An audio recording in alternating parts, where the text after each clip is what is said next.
میدان عرفات میں آخری نبی رحمت محمد رسول اللہ صلی اللہ علیہ وآلہ وسلم نے 9 ذی الحج 10 ہجری کو آخری خطبہ حج دیا تھا۔ آئیے اس خطبے کے اہم نکات کو دہرا لیں، کیونکہ ہمارے نبی نے کہا تھا میری ان باتوں کو دوسروں تک پہنچائیں۔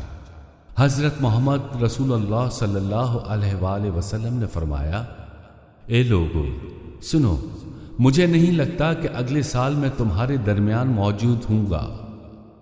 میری باتوں کو بہت غور سے سنو اور ان کو ان لوگوں تک پہنچاؤ جو یہاں نہیں پہنچ سکے۔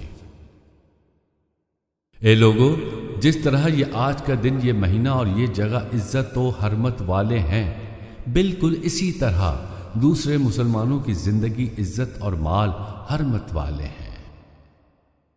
لوگوں کے مال اور امانتیں ان کو واپس کرو، کسی کو تنگ نہ کرو، کسی کا نقصان نہ کرو، تاکہ تم بھی محفوظ رہو۔ یاد رکھو تم نے اللہ سے ملنا ہے اور اللہ تم سے تمہارے اعمال کے بابت سوال کرے گا۔ اللہ نے سود کو ختم کر دیا، اس لیے آج سے سارا سود ختم کر دو۔ تم عورتوں پر حق رکھتے ہو اور وہ تم پر حق رکھتی ہیں۔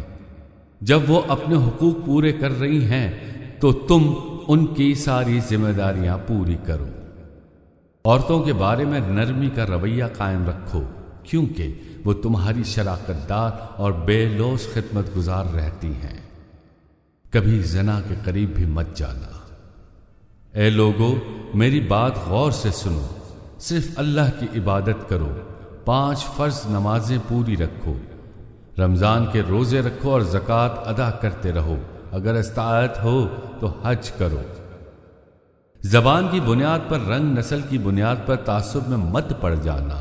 کالے کو گورے پر اور گورے کو کالے پر، عربی کو اجمی پر اور اجمی کو عربی پر کوئی فوقیت حاصل نہیں۔ ہر مسلمان دوسرے مسلمان کا بھائی ہے۔ تم سب اللہ کی نظر میں برابر ہو، برتری صرف تقوی کی وجہ سے ہے۔ یاد رکھو تم ایک دن اللہ کے سامنے اپنے اعمال کے جواب دہی کے لیے حاضر ہونا ہے۔ خبردار رہو، میرے بعد گمراہ نہ ہو جانا۔ یاد رکھنا میرے بعد کوئی نہیں آنے والا، نہ کوئی نیا دین لایا جائے گا۔ میری باتیں اچھی طرح سے سمجھ لو۔ میں تمہارے لیے 2 چیزیں چھوڑ کے جا رہا ہوں، قرآن اور میری سنت۔ اگر تم نے ان کی پیروی کی تو کبھی گمراہ نہیں ہوگے۔ سنو، تم لوگ جو موجود ہو، اس بات کو اگلے لوگوں تک پہنچانا اور وہ پھر اگلے لوگوں کو پہنچائیں، اور یہ ممکن ہے کہ بعد والے میری بات کو پہلے والوں سے زیادہ بہتر سمجھ سکیں۔ پھر آپ نے آسمان کی طرف چہرہ اٹھایا اور کہا، اے اللہ، گواہ رہنا، میں تیرا پیغام تیرے لوگوں تک پہنچا دیا ہے۔